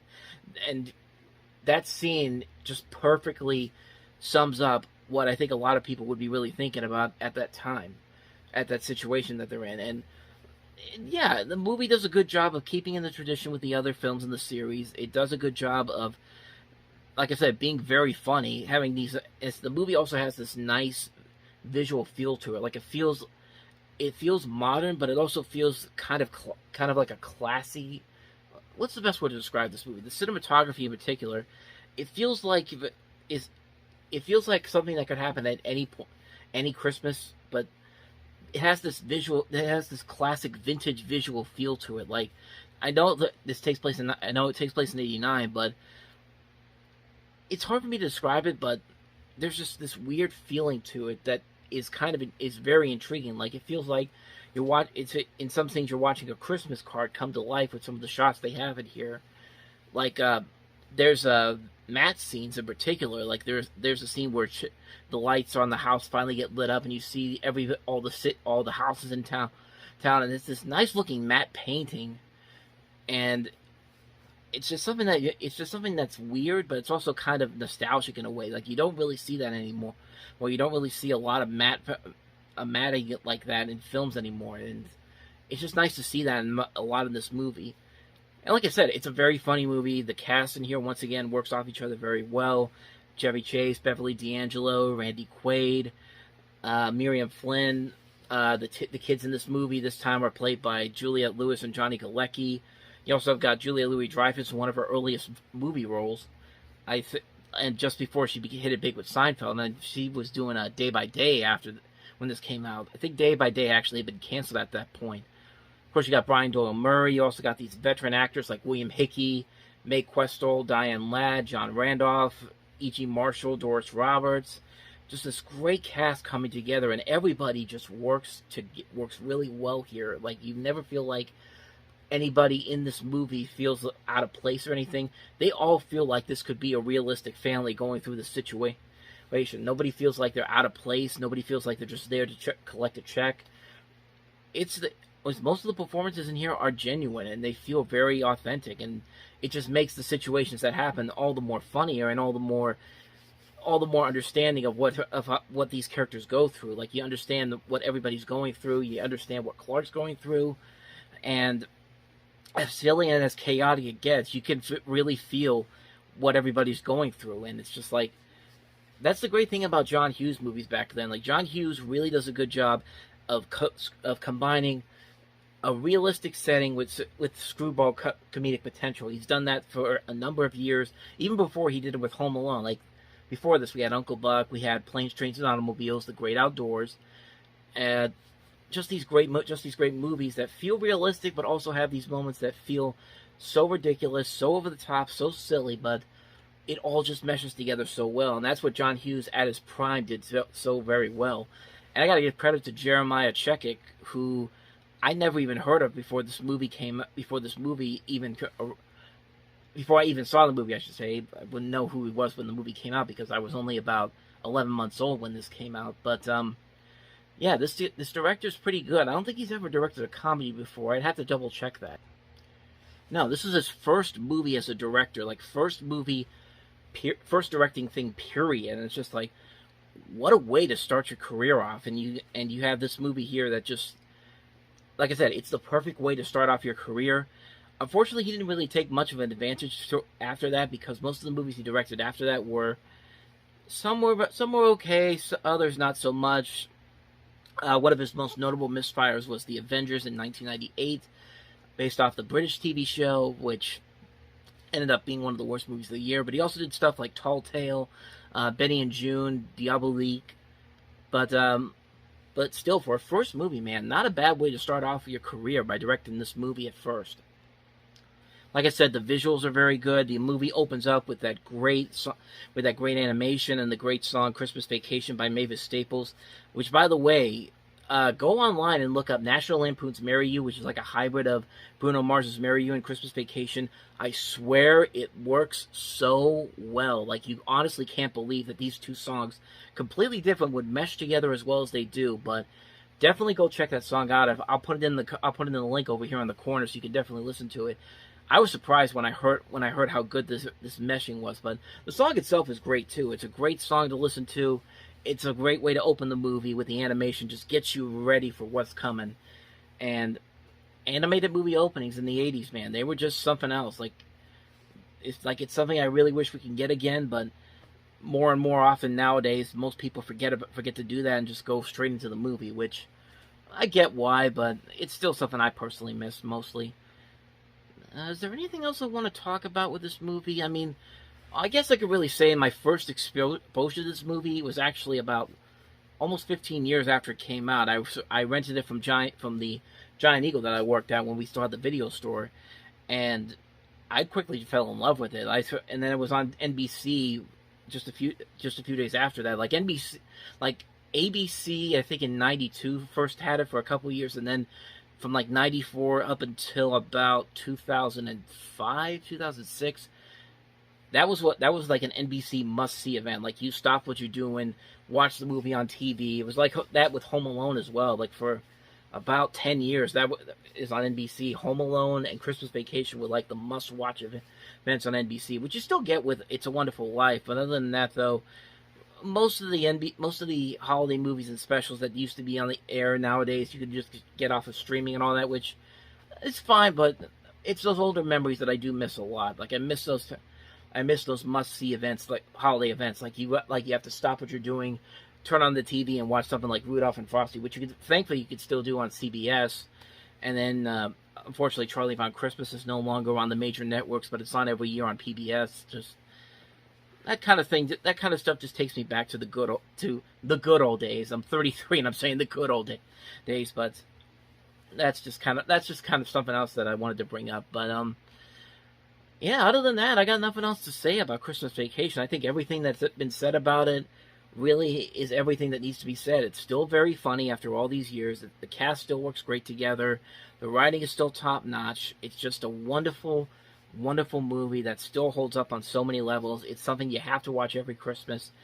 And the vacation movies have never really surpassed this. This was pretty much the peak for the vacation movies, because Vegas Vacation was another one, kind of like European Vacation. It wasn't great, but it wasn't the worst. And then you had the 2015 Vacation movie, which was just that's a total mess. Despite the fact they tried their best to bring in Chevy Chase and Beverly D'Angelo again, it wasn't enough. Like that movie just went straight up for the gross out humor, and it took it just to a bad level that just really irks me every single time I think about it. It's still one of the worst movies I've seen in the past decade. Yeah, avoid the 2015 Vacation movie. I'm just saying. So, but yeah, Christmas Vacation. It's a holiday classic for a reason, and it's something that I would say see it this holiday if you haven't already. But chances are you probably have already done it. This summer, Ron Howard brings us a portrait of the American family. Hill, how long do we have to sit here and wait for you to figure that thing out? Dad, it's a family portrait. It takes time, all right? Whoops. Gil, why don't you let Nathan do it now? Steve Martin. Gil, it's your camera. I think I know how to do it. Put film in the camera, Gil. Here we go. All right, we got 15 seconds. Okay. Hey, hurry up. Oh, great job, Gil. Tom Hulse. Rick Moranis. 1, 2, 3. Cheese. Lee Phoenix. Martha Plimpton. What did he say? Cheese. I might have said it for 20. One more time. 2, 3, cheese. Quick, cheese. Keanu Reeves. Jason Robards. Where's the booklet? Mary Steenburgen. And Diane Wiest. Come on, one big happy family. In a comedy about a job that takes patience, togetherness, and, most of all, perfect timing.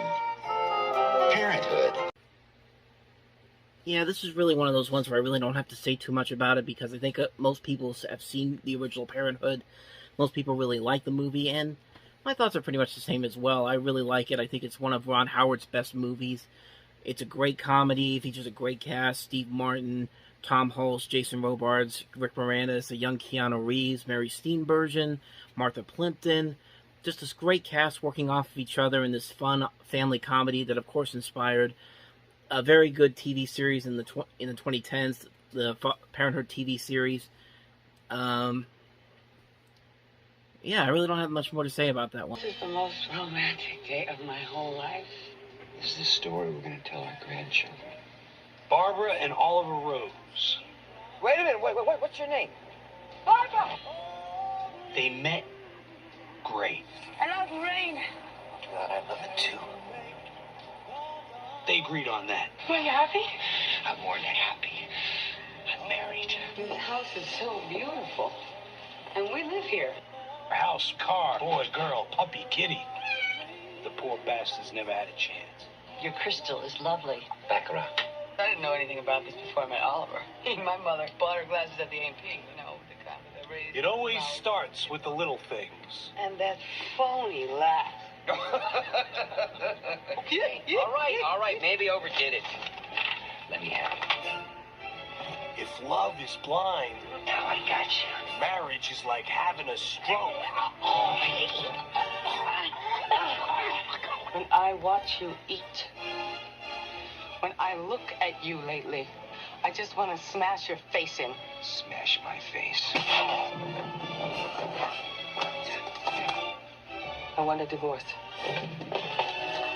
You can't have one. When a couple starts keeping score, there is no winning. It's only degrees of losing. I am the one who found this house. I bought everything in it. With my money. It's a lot easier to spend than it is to make it, honey bun. You might not have made it if not for me, sweet cakes. Never underestimate her as an adversary. Don't even talk to her, bitch. Go. Filth. The yellow areas are mine. The red areas are hers. This seems rational to you both? I got more square footage. These people are going to hurt each other. Get out of the car, hon. When trouble begins, it comes at you from directions you'd never expect.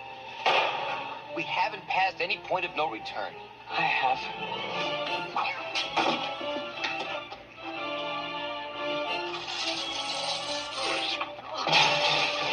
I'm sorry. I thought you were Barbara. Michael Douglas. Nobody who makes pate this good can be all bad. Kathleen Turner. That depends on what the pate is made of. And Danny DeVito. Sounds like a fairy tale, doesn't it? The War of the Roses. Directed by Danny DeVito. Making this the third pairing of Michael Douglas, Kathleen Turner, and Danny DeVito after they worked together on Romancing the Stone and The Jewel of the Nile. This is based off of a book by Warren Adler, which basically takes a look at 20th century divorces. And basically what you have here is the trailer pretty much shows you. You have a wealthy couple, they have probably the perfect marriage, but slowly but surely begins to fall apart, and what we end up getting is one of the most bitter divorce battles you'll probably ever see. And maybe one of the craziest dark comedies ever made. Like, really, this is probably one of the great dark comedies ever made. It really is dark, twisted, insane, but I friggin' love this movie. I mean, I really do love this movie. I love Danny DeVito's sense of humor and black comedy that's in this movie. Because he worked together with Douglas and Turner already, his chemistry with these two just works so well. Every time they are on every one of them's on screen together, the chemistry just works. The comedy just works so well, and like I said, it's not afraid to go over the top and seriously dark, but it just works on so many levels. It's one of the most brutal, funniest comedies you'll ever see. That just says, you know what, screw it, we're gonna go all out, especially towards the end of the movie, where you have this big battle between Douglas and Turner, and just goes so insane and over the top, and has an ending that people at the time thought was way too dark because they wanted the happy ending. But that's just a great thing about Danny DeVito. It's just like sometimes you can't have a happy ending. You got to show them reality, even though the way this movie ends is insane. But in a sense, it makes a lot more sense than a legitimate happy ending does. But I won't spoil it here, but if you know what I'm talking about, if you've seen the movie, you know what I'm talking about. So, yeah, The War of the Roses. What really more can I say about it? It's one of the most brutal, insane, dark, sadistic black comedies you'll ever see. It's one of the great black comedies you'll ever see. And it's Danny DeVito doing what Danny DeVito does so well as a director. He's not afraid to take these things to extreme levels and just go all out. And this is him probably at his peak doing that. And, you haven't seen it already, I'd say definitely check it out. If you want a good dark black comedy about divorce and like how bittering couples going back and forth that actually is entertaining, this is the movie for you.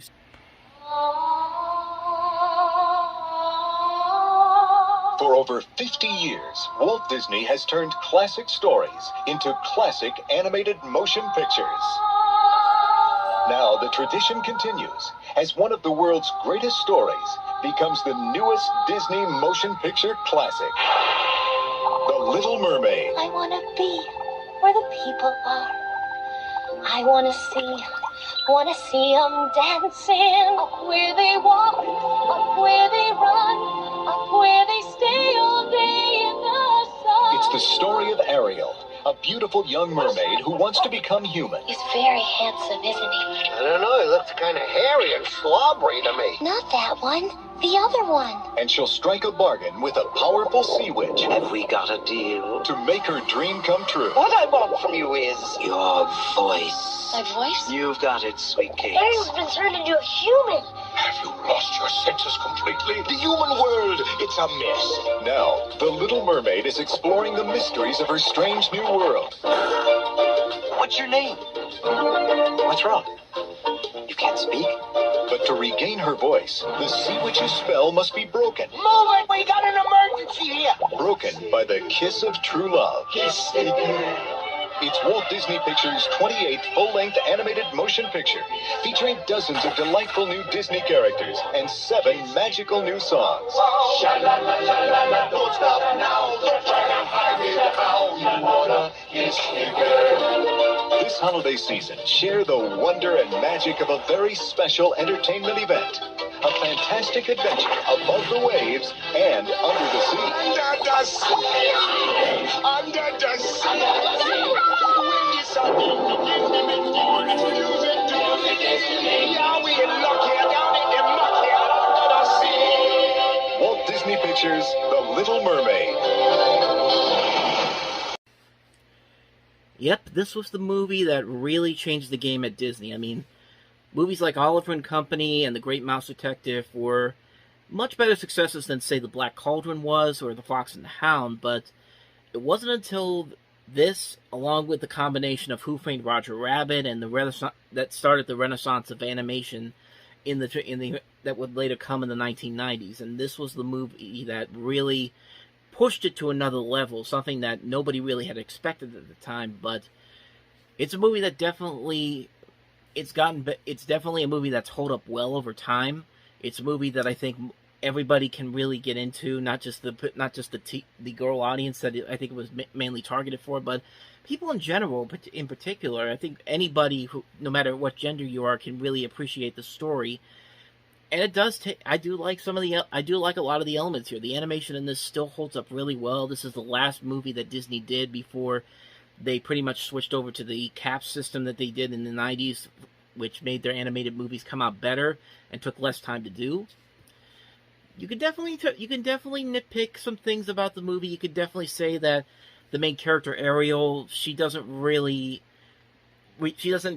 anything from this experience. She doesn't really go through something. She doesn't really do anything to warrant any kind of like punishment or something for something that she did. And in the end, she gets everything she wants. But I don't know. You can kind of make the argument that there are some things in this that actually make it make sense in a way.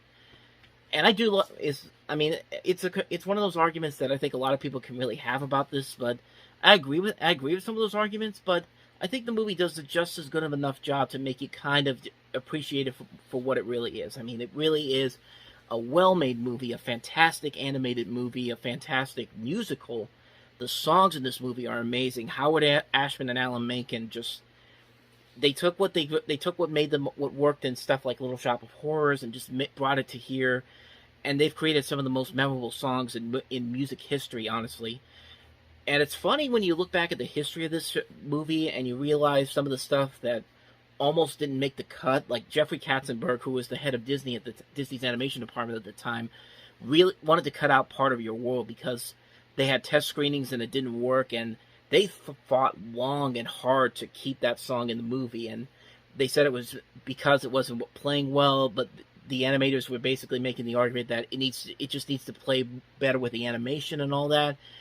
And it's one of those things where Jeffrey Katzenberg at the time, he usually was spot on a lot of things. He made the big deal about Black Cauldron, saying that you got to edit this down. And the animators made the argument saying that you can't edit down an animated movie. He said, of course you can. And so most of the time he was right, but then there were those times where he was just wrong. He was wrong on this, and it definitely shows when the movie actually comes out and Part of Your World's actually become the best-known song from the movie. Wait till you hear what he has to say about Pocahontas and The Lion King whenever we get to those movies. But, I mean, I got nothing more to say about this movie. It's a classic. I love the characters. I love the storytelling. I love the animation. I love the music. It's just a movie that has really stood the test of time. It still remains one of the great animated achievements, and of course it started the Disney Renaissance, and it also started this resurgence of animation that we would get in the 90s. Like I said, I got nothing else to say. Little Mermaid's a classic movie. Ooh-wee. It's gonna be a scorcher today. Universal Pictures presents a new film from Spike Lee.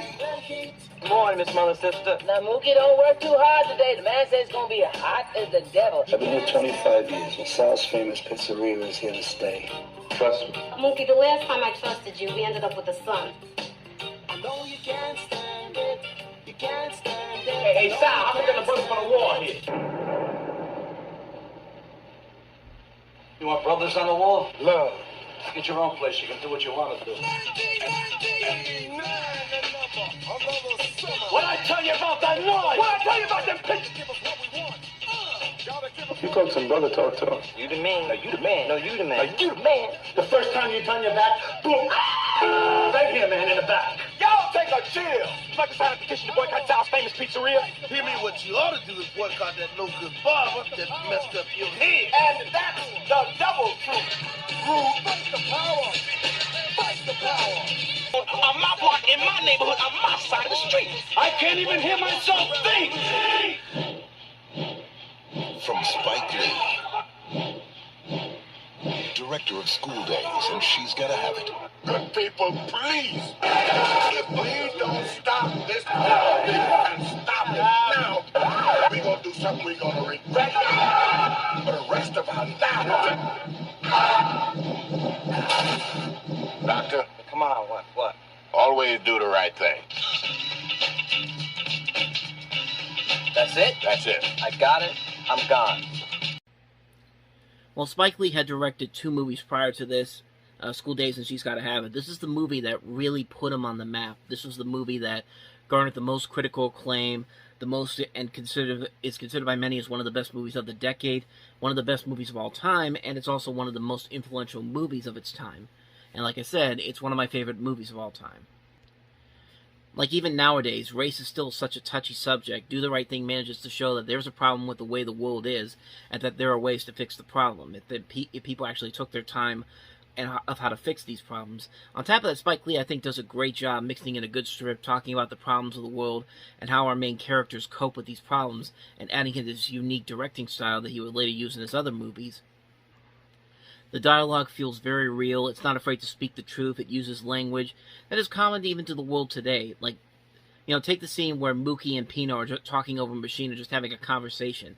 It's fascinating to listen to, and it feels like an honest conversation that you would hear in real life. I like that Lee also creates very, very likable characters that can be seen in real life in this movie. In this film, there are no real bad guys or good guys. They're all regular people. Mookie is one of the film's strongest characters. Unlike other people, he thinks about things before he does them. He's aware of the problems in Brooklyn. And when he realizes that something bad is about to happen, he'll, as the title and one of the other characters played by Ossie Davis puts it, do the right thing. The rest of the cast of this movie is great. You have Danny Aiello, Ossie Davis, Ruby Dee, Bill Nunn, Rosie Perez, Giancarlo Esposito, John Turturro, Samuel L. Jackson has a cameo in here, as does Robin Harris and Martin Lawrence. Just a great cast coming together for this. I like the visual style that this movie also has. Right from the beginning of the movie, where you have the opening scene where Rosie Perez is dancing during the opening credits, you can already tell you're in for something really special when it comes to this movie. I also like how the movie, it makes you question stuff. Like, it makes you question things that are going on in there, especially towards the end of the movie, which a lot of people even still question to this very day. There are still people that ask Spike Lee whether or not Mookie did the right thing or not, and I've gone on about what I thought about it. I personally felt like he was doing what he needed to do. Yes, you know, Mookie realizes that there will be no good in going in after Sal because if Sal and her sons had died, that would mean more trouble for the town and for the community. By throwing the trash can through the pizza shop window and luring the people to destroy the shop, he saves their lives, which in turn may have destroyed the pizza shop, but it saves their lives as well. It's like when a town has a huge tornado and your house is destroyed, but when you find out your family is alive, that makes up for it. A building can be replaceable, but a life isn't. That's how I saw it. I thought Mookie did what he had to do, and in turn, I thought he did the right thing. That's just how I saw it, and I know a lot of people have theories about whether or not they still... is if he did do the right thing. And like I said, even Spike Lee has had that question asked of him a number of times, but that's just my thinking about it.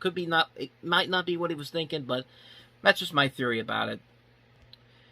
But either way you look at it, Do the Right Thing is a very important movie that still has a lot of subject matter that appeals to what we go through, what a lot of people go through today, and a great one as well. It provides a lot of entertainment value over a very touchy subject, mixes in great characters, a good story, a thrilling climax, and a really unique visual look that's just... It stands the test of time. Like, it's still a movie that still holds up to this very day. It's still a powerful movie where the issues can still be looked at even today. It's a great movie. It's Spike Lee's best movie, no question about it. It's also one of my favorite movies of all time. Spike Lee's Do the Right Thing.